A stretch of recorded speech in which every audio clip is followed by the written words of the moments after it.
નમસ્કાર, પ્રણામ મિત્રો. જય માતાજી, જય શ્રી કૃષ્ણ. મિત્રો, આજની વાર્તા છેલ્લે સુધી સાંભળવા નમ્ર વિનંતી છે. તો ચાલો શરૂ કરીએ આજની વાત. સવારનો સમય છે. ઘડીના પ્રથમ પ્રહરની શરૂઆત થઈ ચૂકી છે. સૂર્યદેવ પોતાનું આગમન કરતા પોતાના કિરણોને આ ધરાતલે ધીરે ધીરે પસરાવી રહ્યા છે. ડિસેમ્બરનો મધ્ય ભાગ હોવાથી હેમંત પૂર બહારમાં ખીલી છે, તેમજ પોતાની ઓશ મિશ્રિત શીતળતા અર્પીને વાતાવરણને વધુ આહલાદક બનાવી રહ્યું છે.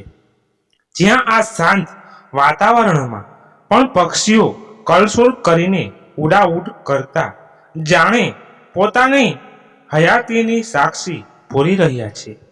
ત્યાં જ અચાનક મંદિરમાં થયેલ ઘંટારવનની પોતાની ઊંઘમાં ખલેલ પડી હોય તેમ ગરિમા ઊંઘમાં જ આટલી સવારમાં કોણ ઘંટ વગાડે છે કહીને બબડતી પોતાની પથારીમાં બગાસા ખાતી અને આળસ મરડતી બેસી જાય છે. અને ધીમે ધીમે આંખ ઝબકતા પોતાના રૂમની બાલ્કનીમાંથી બહાર જોતા ધુમ્મસ દેખીને અને પલંગની બાજુમાં પડેલ ટેબલ ક્લોકને જોઈને હજુ તો 6:30 જ વાગ્યા છે બોલતી પોતાના કાન પર રજાઈ મૂકીને સૂઈ જાય છે. ગરિમા, ગિરીશ અને રિદ્ધિમા પારેખની ગર્વ લઈ શકાય તેવી એકલકોતી સંતાન, જેણે 1 વર્ષ પહેલા જ MBA કમ્પ્લીટ કરીને પોતાના પપ્પાની બેંકમાં મેનેજર તરીકેની કોઈ પણ જાતની ઓળખાણ વાપર્યા વગર પોતાની હોશિયારીના દમ પર જ હાલ અમદાવાદની જાણીતી કંપનીમાં માર્કેટિંગ એક્ઝિક્યુટિવ તરીકે જોબ કરી રહી છે. પછી થોડા સમય બાદ અચાનક જ ગરિમા, ઉઠી જજે બેટા, 8:15 વાગી ગયા છે, નહીં તો ઓફિસ જવામાં મોડું થઈ જશે. ગરિમા સાંભળે છે ને ગરિમા નામના રસોડામાંથી આવતા મમ્મીના શબ્દો ગરિમાના કાને અધડાતા તે સફાળી જાગીને ઘડિયાળમાં જોવે છે. ઓહ, 8:30 વાગી ગયા છે, આજે પાછું મોડું થઈ જશે બોલતી ગરિમા ઝડપથી વોશરૂમમાં જાય છે. તૈયાર થઈને ગરિમા પોતાની ઓફિસની બેગ લઈને બહાર આવીને પોતાના મમ્મી પપ્પાને ગુડ મોર્નિંગ કહીને ઝડપથી ચા નાસ્તો કરીને રસોડામાં ગયેલા પોતાના મમ્મીને બૂમ પાડતા કહે છે કે મમ્મી, જલ્દી મને ટિફિન આપો.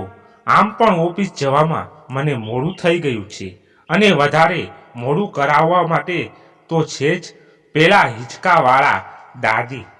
ગરિમાના પપ્પા તેને તરત જ તેમ ન બોલાવવું જણાવે છે અને તેના મમ્મી પણ તેને ટિફિન આપતા હળવેકથી ઠપકારતા કહે છે કે એમને નહીં કોસ, તારે વહેલા ઉઠીને તૈયાર થવું હતું ને. ત્યારે ગરિમા ટિફિન બેગમાં મૂકતા ઠીક છે બાય કહીને ઝડપથી સીડીઓ ઉતરવા માંડે છે. પછી ગરિમાના મમ્મી પપ્પા એકબીજાની સામે જોઈ છે, કેમ કે તેમને પણ ખબર છે કે ક્યાંક ને ક્યાંક ગરિમા જ સાચી પણ છે, પરંતુ તેઓ કંઈ કરી શકે તેમ નથી.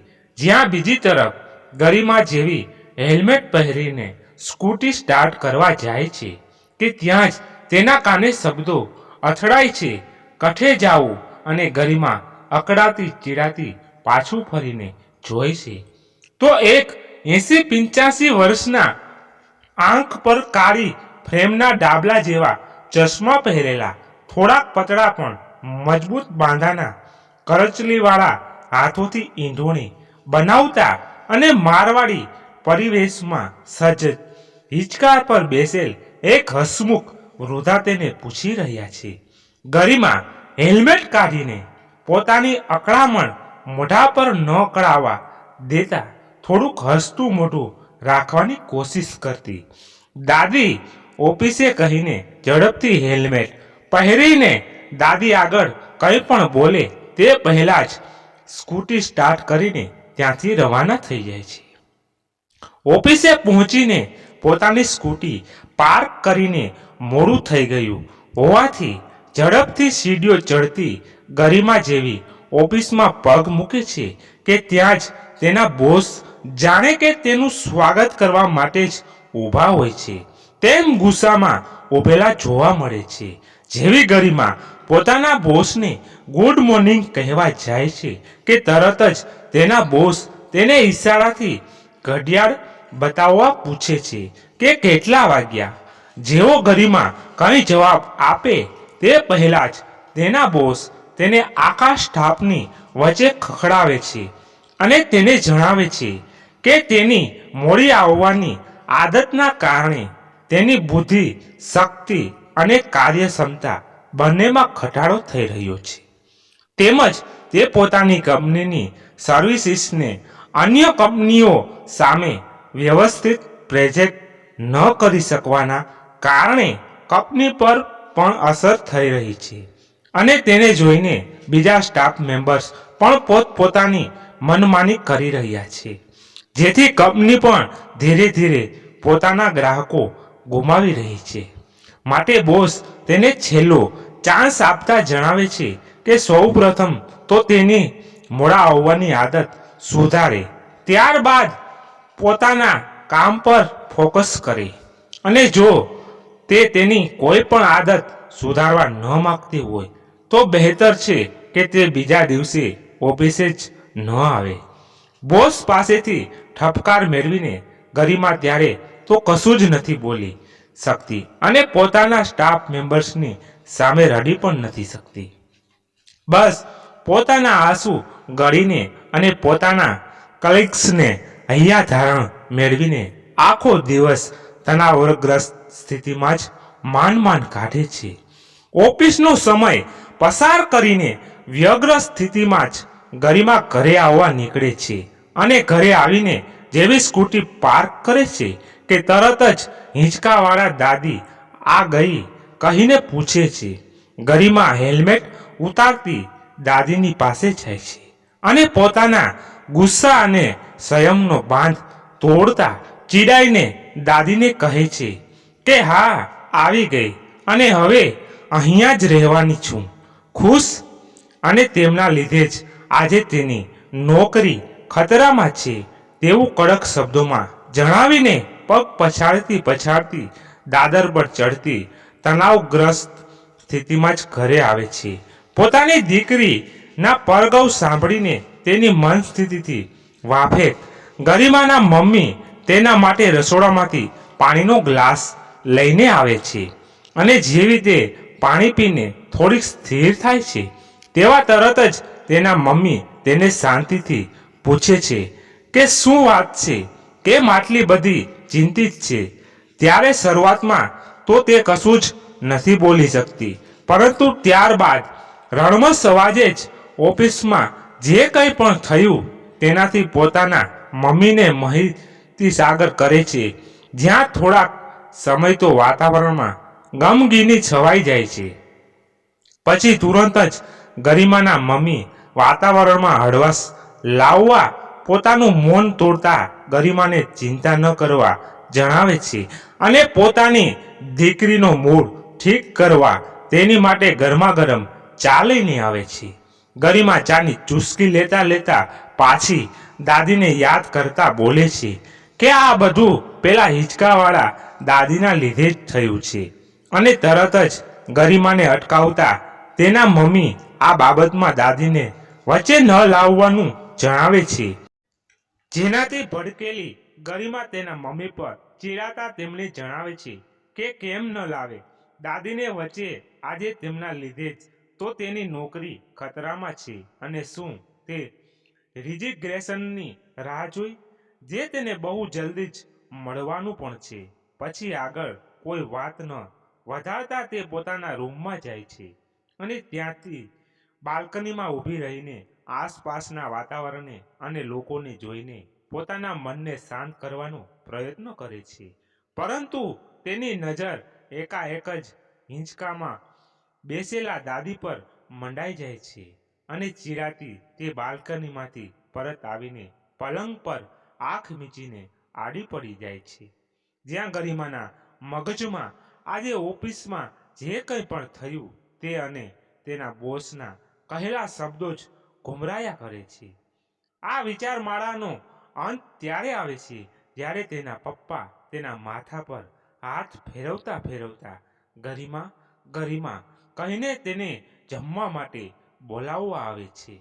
ગરિમા આંખ ખોલે છે અને બાજુમાં તેના વહાલ વરસાવતા પપ્પાને જોઈ છે, તેમજ દરવાજા પર તેના મમ્મી કે જે પોતાની દીકરીના સ્વભાવને પહેલેથી જ જાણતા હોવાથી પોતાની દીકરીના પહેલાના જોમજુસ્સા અને ઉત્સાહને યાદ કરતા અત્યારે પોતાની દીકરીને આવી સ્થિતિમાં જોઈને ઉદાસ ઊભેલા જોવા મળે છે. તે ઊભી થઈ જાય છે અને હાથ મોઢું ધોઈને જમવાના ટેબલ પર આવીને બેસે છે, પરંતુ થોડુંક જ ખાઈને તેને ઊંઘ આવે છે. એમ કહીને થોડુંક પાણી પીને તે ઊભી થઈ જાય છે. જ્યાં તેના મમ્મી પપ્પા પણ તેને વધારે કંઈ પૂછ્યા કે સમજ્યા વગર પોતાના રૂમમાં જવા દે છે. ગરિમા રૂમમાં આવે છે અને પાછી પલંગ પર આડી પડીને વિચારોના વમળમાં અટવાઈ જાય છે. તેને પોતાના વહાલ સોયા મમ્મી પપ્પાને જોઈને પોતાની જાત પર જ ગુસ્સો આવે છે. તેને નથી સમજાતું કે શું કરી રહી છે તે આ બધું, અને તેનો ગુસ્સો અચાનક ફટાતા ફરી પાછો પેલા હિંચકાવાળા દાદી પર આવીને સ્થિર થઈ જાય છે. તે વિચારે છે કે જ્યારે પહેલાં તે તેમની જિંદગીમાં નહીં હતા ત્યારે તેઓ કેટલા સુખી હતા, અને પોતાના ભૂતકાળને વાગોળતા ગરિમા યાદ કરે છે કે પહેલાં તે કેવી હતી. પહેલેથી જ ભણવામાં હોશિયાર ગરિમા કેવી રીતે દરેક ધોરણમાં પહેલો નંબર લાવીને પોતાના મમ્મી પપ્પા, ટીચર્સ તેમજ અન્ય વડીલોની માનીતી હતી, અને એટલી જ વિદ્યાર્થી વર્ગમાં પણ લોકપ્રિય હતી.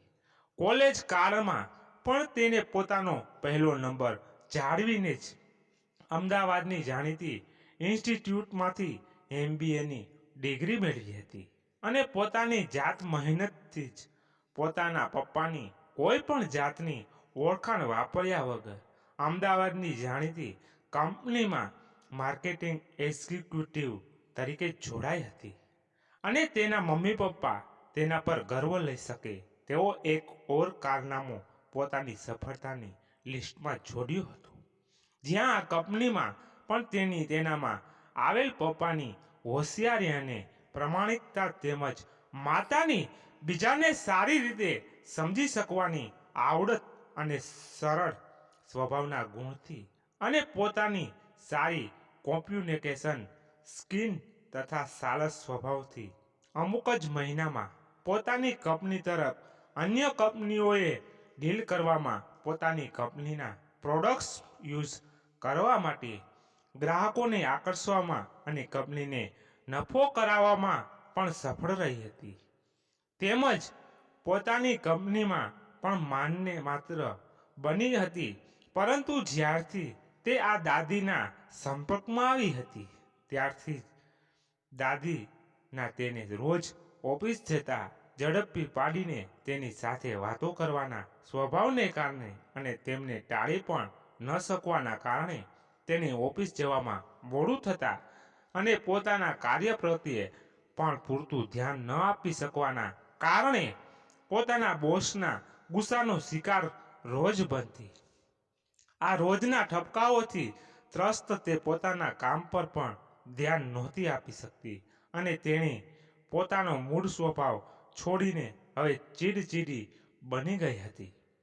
પછી પાછી વર્તમાનમાં આવીને તે વિચારે છે કે કેવી થઈ ગઈ છે.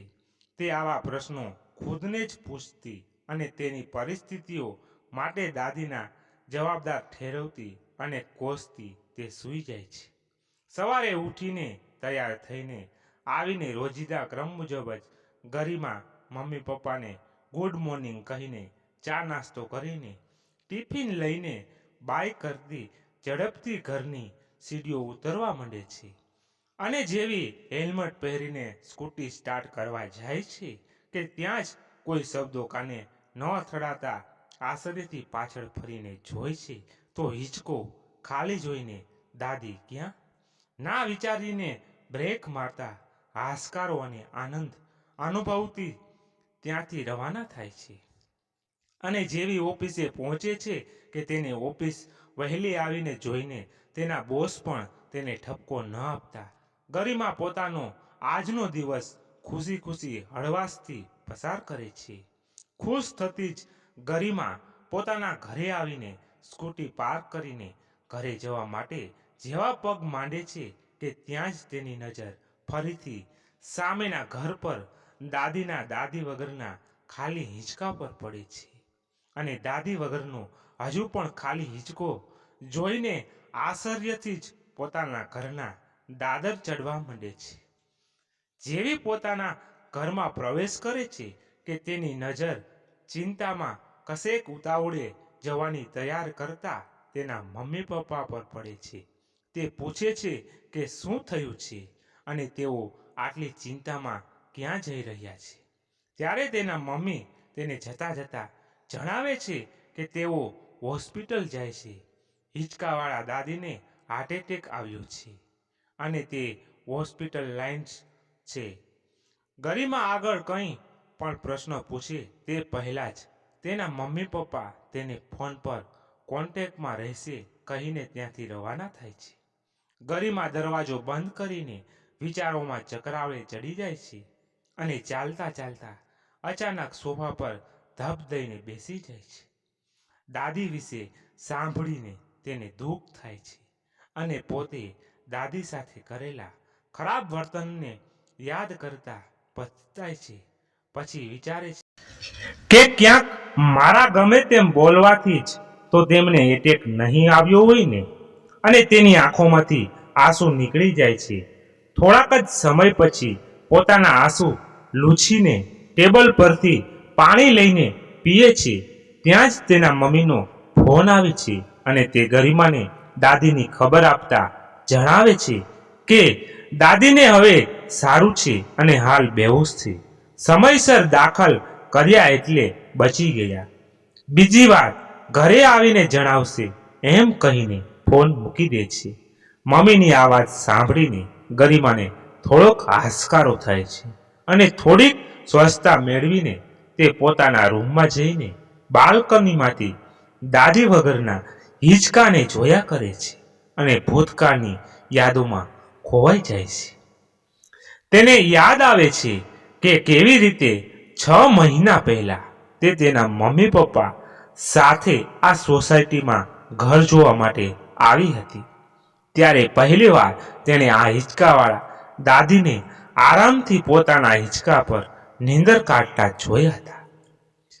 ત્યારબાદ આ સોસાયટીમાં તેમના ઘરની સામે જ સેકન્ડ ફ્લોર પર તેમણે ઘર લેવાનું થયું. ત્યારે શરૂમાં તો તે તેમની સાથે એટલી બધી વાત નહોતી કરતી, પરંતુ તેમના હસમુખ અને મિલનસાર સ્વભાવને કારણે તેમજ મમ્મી પપ્પાના તેમના પ્રત્યેના ઝુકાવ અને આદરને કારણે તેને પણ તેમને જાણવાનો મોકો મળ્યો હતો.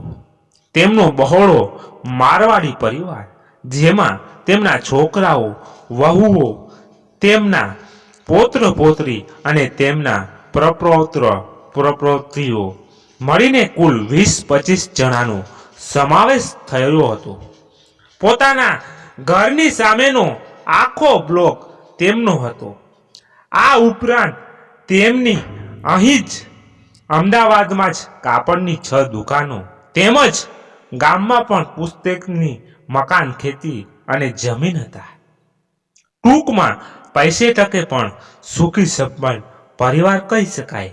અને તેમનું રૂટીન જોઈએ તો સવારે ઉઠીને વહુ દીકરી અને નોકર ચાકર હોવા છતાં પણ આખા ઘરનો કચરો વાળવો, ત્યારબાદ નાહી કરીને ભગવાનના પૂજાપાઠ પતાવીને ઘરની નજીકમાં જ આવેલા મંદિરે જવાનું અને બધાને બોલાવતા ઘરે પરત આવીને પોતાના પ્રિય હિંચકા પર સમય પસાર કરવો અને જો ફાજલ સમય મળે તો ઈંધોણી બનાવવી.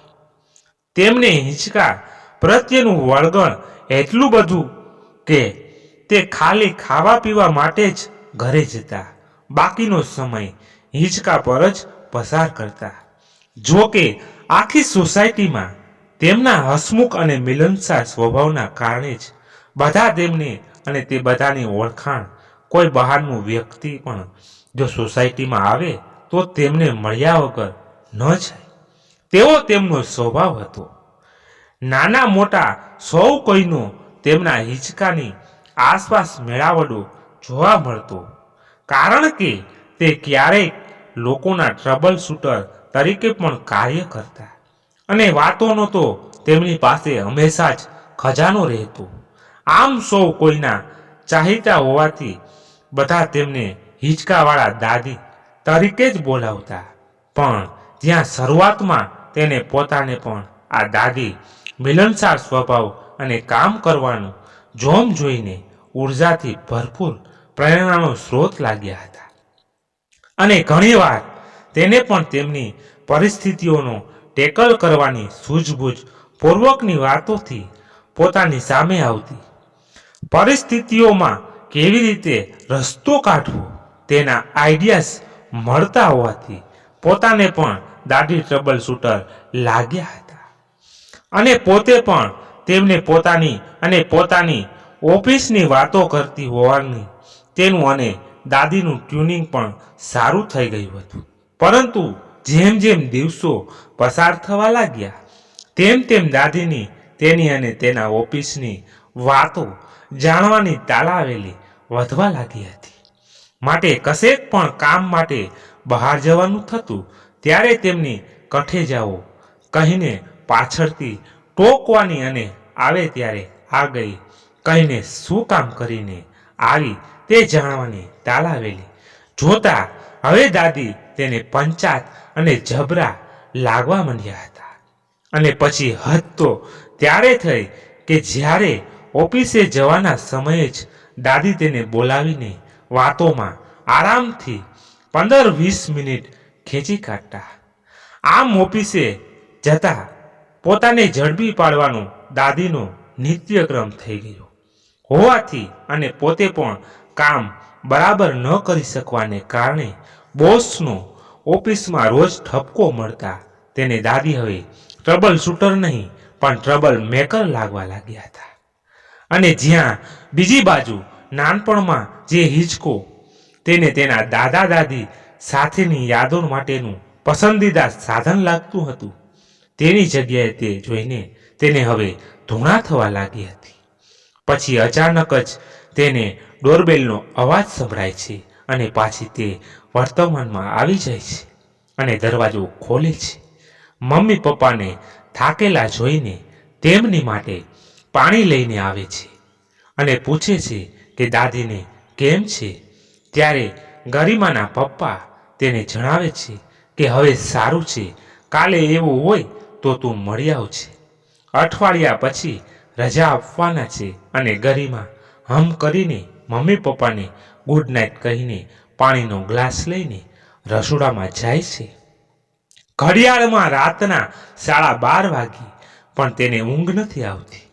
તે પાછી બહાર બાલ્કનીમાં જાય છે, હિંચકો જોવે છે.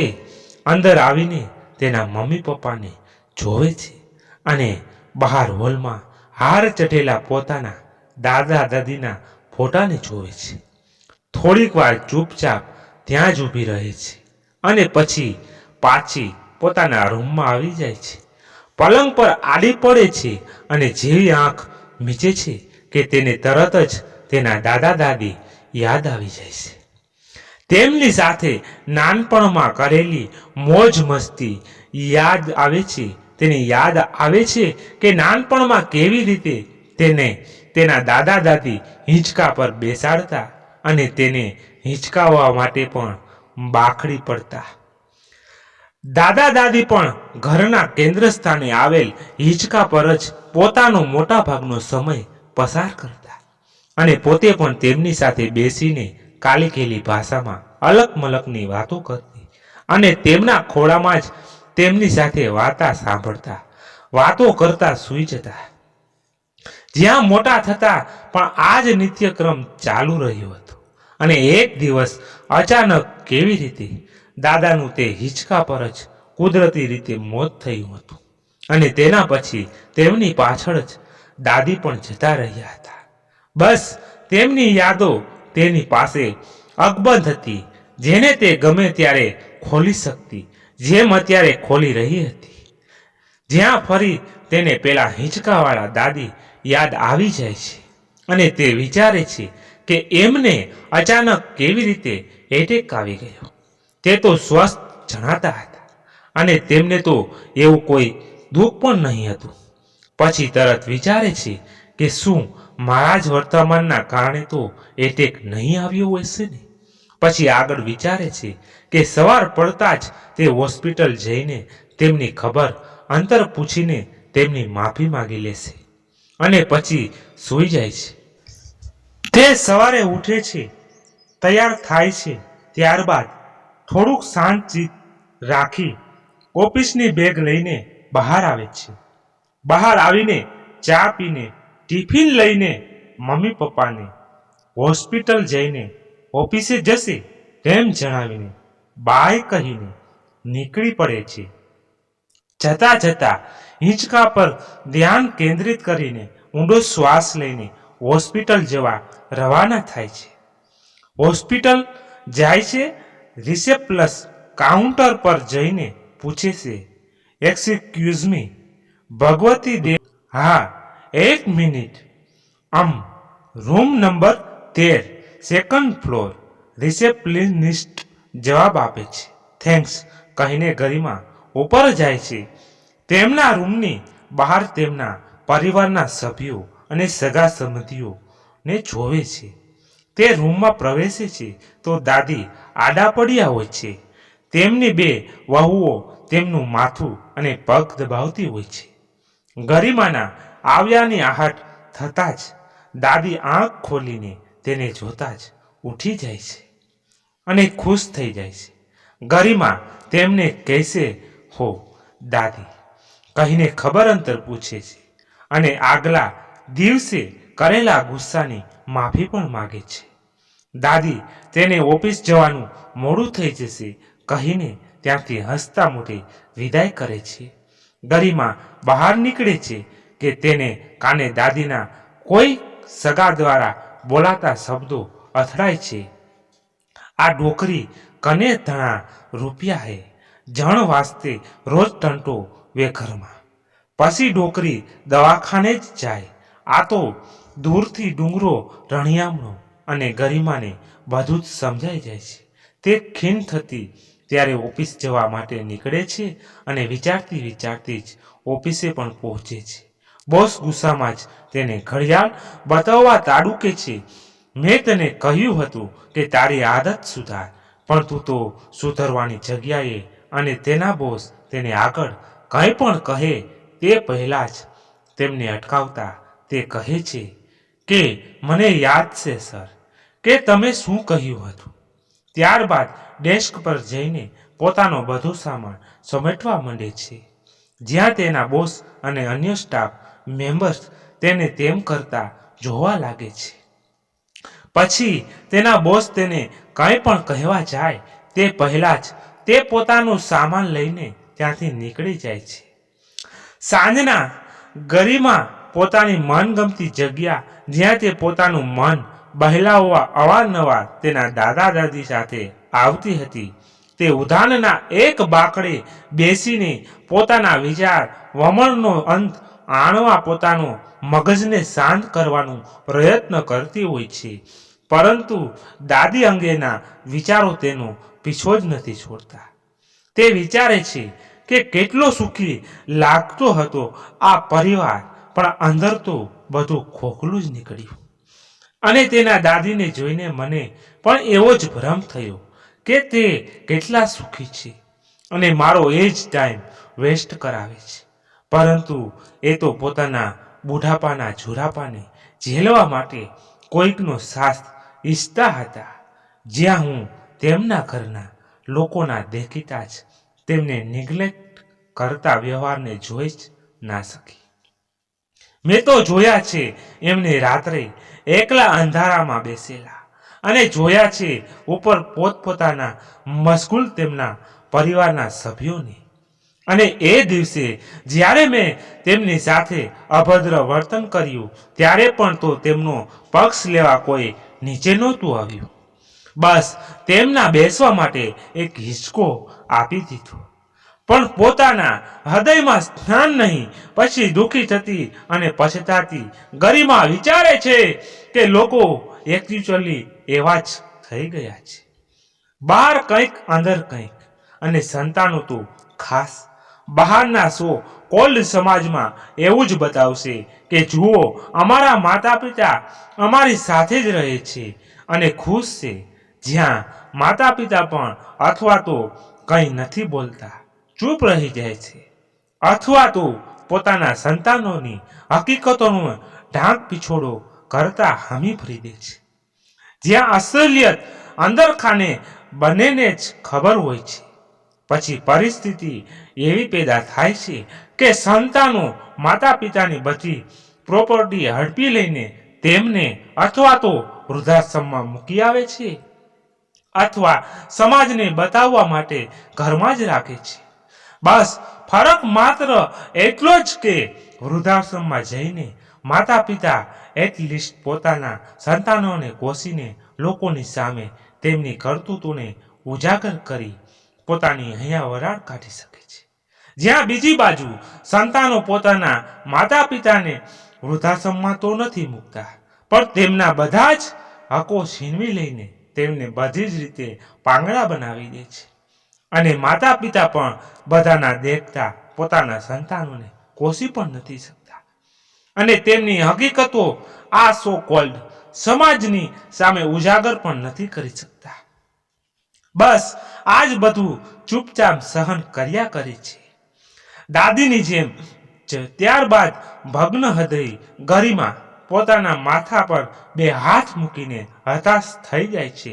ત્યાં જ આસપાસ અચાનકથી વધી ગયેલા બાળકોનું રમવાનું અવાજથી તેનું ધ્યાન તેમના પર અને ત્યારબાદ આસપાસના વાતાવરણ પર પડે છે. તે જોઈ છે ખિલખિલાહટ કરતા બાળકોને, તેમની સાથે આવેલ તેમના સ્વજનોને તેમને જોઈને જ હાસ્ય લહેરાવતા. પછી તે વિચારે છે કે આ દરેક હસતા ચહેરા બાહ્ય રીતે ભલે ક્ષણિક હાસ્ય લહેરાવતા હોય પણ અંદર તો અગાધ લાગણીઓ સાગર લઈને જ ફરે છે. અને એવું પણ નથી જ કે અહીં હસતી દરેક વ્યક્તિ સુખી પણ છે પરંતુ તેઓ જીવવાનું તો નથી ભૂલ્યા અને એવી જ રીતે હસવાનું પણ નથી ભૂલ્યા દાદીની જેમ જ. તો તે પણ આવી રીતે માથે હાથ રાખીને હારી ન જ બેસી શકે. તે નિશ્ચિત કરે છે તે જરૂર આ બાબતમાં કંઈક કરશે અને ઊભી થઈને સામે આવેલા એક હિંચકા પર બેસી જાય છે અને પોતાના દાદા દાદીને યાદ કરતી હતાશોને પગના ઠેકે અસલેલીને નિશ્ચિત કરતી પોતાના હાસ્યના હિંચકે હિલોળે છે.